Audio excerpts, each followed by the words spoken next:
Olá pessoal, bem-vindos de volta ao meu canal. Eu sou a Prof. Kátia e no vídeo de hoje eu vou falar sobre o livro Água Funda, da escritora Ruth Guimarães. Fiquem por aí que vocês vão conhecer um grandioso livro de literatura brasileira, um livro inesquecível. E eu começo com um pequeno resumo sobre Água Funda. Na minha opinião, esse livro é um mergulho poético na alma do Brasil rural, onde o tempo se dobra entre causos, crenças e vozes esquecidas que ainda ecoam na terra. Quer saber tudo sobre o Água Funda da Ruth Guimarães? Sobre a obra, a autora, trechos? Então fica por aí. Sem mais delongas, bora pro resumo? Bom, gente, então vamos começar a falar sobre o livro Água Funda da Ruth Guimarães. Esse livro foi publicado em 1946, tem 15 capítulos e esse livro conta, é um romance, tá, gente? Ele é um romance. Ele vai contar duas histórias separadas por 50 anos. A história da Maria Carolina e do Joca. Só que elas vão se entrelaçar através de personagens e temas comuns, tá? Então, a parte da Maria Carolina é uma e a parte do Joca é outra. Eu já vou falar sobre as duas partes, tá? Para vocês terem uma ideia. Eu não quero demorar muito, porque eu já falei em outro vídeo. Vocês devem ter um monte de coisa para estudar. Então, a ideia desse vídeo aqui é um resumo sobre o livro, tá? Para vocês, quem está estudando para a prova de vestibular, né? Esse livro tem sido muito cobrado em vestibulares. Ficar sabendo. E aí depois vocês continuam lendo o livro, ou vão ler o livro, ou vão ler resumo do livro, tá? Da história em si. Bom, essa é a Ruth Guimarães, tá, gente? A escritora do Água Funda. Ela nasce em 1920 e morre em 2014. Ela é considerada a primeira mulher negra a publicar um romance no Brasil após o fim da escravidão, tá? Esse romance aí que vocês estão vendo, o Água Funda, que é de 1946. E aí, gente, essa escritora vai trazer, então, várias questões para dentro desse livro. A Ruth Guimarães é uma escritora que ficou durante algum tempo esquecida, sabe? E nos últimos tempos, a academia tem retomado essa escritora.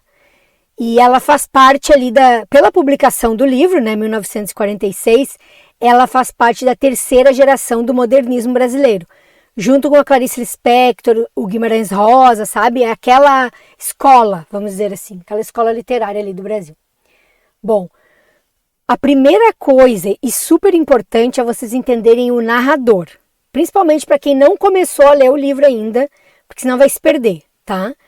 Segundo a professora Marise Hansen, que ela é professora assistente da Faculdade de Filosofia, Letras e Ciências Humanas de São Paulo, ela fala o seguinte, ó. Ela fala que o foco narrativo é uma das soluções mais interessantes encontradas pela autora para contar a história, pois ele apresenta uma ambiguidade. Pode-se mesmo dizer um mistério, que muito se articula com a atmosfera geral, tá? Então, gente, a gente tem um narrador em terceira pessoa onisciente e tem um narrador em primeira pessoa, que ao que tudo indica é uma mulher do interior de Minas Gerais, porque essa história se passa numa fazenda no interior de Minas Gerais. E esse narrador em primeira pessoa, ao que tudo indica, é uma mulher. E eu li alguns estudos afirmando que poderia ser um alter ego da Ruth Guimarães, tá? Então fiquem atentos aí com essa questão do narrador. Eu lembrei muito também, gente, do Guimarães Rosa, do Grande Sertão Veredas, sabe? Porque lá tem o contador de causos, né? O narrador é o contador de causos. E aqui também. E esse narrador, em primeira pessoa, ele está contando os causos e ele nos chama para dentro do livro. Ele conversa com a gente. Ele para, ele explica, ele pergunta. É como se fosse uma conversa, sabe? Então não se assustem se vocês se atrapalharem. É difícil mesmo. Tem um narrador em terceira pessoa onisciente e tem um em primeira pessoa. Bom, contexto histórico. a história se passa entre o final do século XIX e as primeiras décadas do século XX. A história, gente, é mais ou menos depois de 1888, a abolição da escravidão no Brasil. E o final ali, a segunda história, passa mais ou menos em 1940, tá? Então ela marca o fim da escravidão e o início da modernização rural no Brasil, tá? Já vou falar um pouco sobre as duas histórias e vocês já vão entender isso. O local é a fazenda Nossa Senhora dos Olhos d'Água, que representa o Brasil rural em transição entre o sistema escravocrata e o surgimento de novas formas de trabalho e produção. E aí, deixa eu ver se é no próximo slide. Ainda não. Os temas: modernização do campo, folclore e misticismo, diferenças sociais, linguagem regional, religião e tradição. Tudo isso vai aparecer no livro, tá? Aqui, eu queria chegar nessa parte.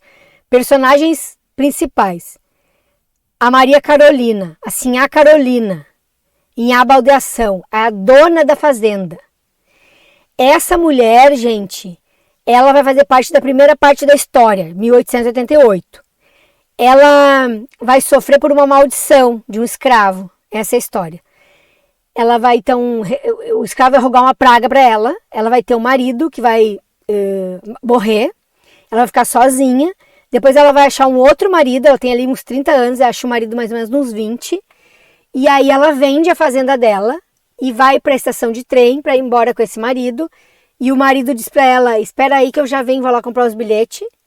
E na hora ele só compra o bilhete dele, não compra o dela, deixa ela lá, Deus dará. E aí ela fica louca, ela enlouquece e ela se torna uma andarilha, tá? Resumindo a história, né? Tem mais, claro, tem um monte de história, mas resumindo a história. A outra história do livro, a outra parte do livro, é em 1940 mais ou menos, é a história do Joca e da Curiango. Esses dois representam o povo simples e suas histórias, são trabalhadores. Também tem a questão da saúde mental aqui, da loucura, tá? O Joca vai ficar louco também, ele enlouquece. E a Curiango, ela vivia cantando, assim, por pior que estivesse a vida. Ela vai ajudar muito ele, assim, mas ela vai tentar curar ele, né, de várias formas, só que ele vai ficar louco, tá? Então a gente tem o tema da saúde mental atravessando esses dois personagens. E lá no início eu falei, né, eles se ligam. Eles se transpassam, as histórias são distantes, 50 anos, mas tem um entrelaçamento, sabe? Tem o Inácio Bugre, que é um índio independente da comunidade, que ele simboliza a resistência do povo, tá? Então esses aqui são os personagens principais, a meu ver. Depois tem vários outros, uma quantidade enorme. Bom, o estilo e a importância desse livro, tá? Ali eu tenho uma foto de um texto que saiu sobre a Ruth Guimarães na revista Semana, que era uma revista muito famosa, em 1947, tá? A Ruth Guimarães foi uma intelectual negra reconhecida por seu trabalho com literatura oral. Tem tudo a ver com o livro, porque o livro parece uma conversa.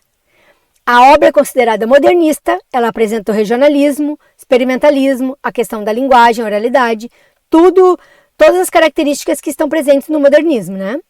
E a questão da experimentação da terceira geração também ela trabalha muito nesse livro, principalmente a questão do narrador. Esse livro também é importante porque ele vai registrar os modos de vida e falares do interior de Minas Gerais. Lembra ou não lembra o Guimarães Rosa? Lembra. Bom, relações com outras obras. Por exemplo, Quincas Borba, Machado de Assis, também vai falar da questão do retrato do provincianismo e da transformação pela cidade. Ela vai falar sobre essa modernização, né? A Maria Carolina vende a fazenda para uma empresa que vai plantar eucalipto para transformar em celulose. E aí a gente vê a modernização do rural, né, no Brasil. Também tem relação com alguma poesia do Carlos Drummond de Andrade pela questão da ambiguidade entre o progresso e a tradição. O Carlos Drummond de Andrade trabalha muito isso nas poesias dele, né?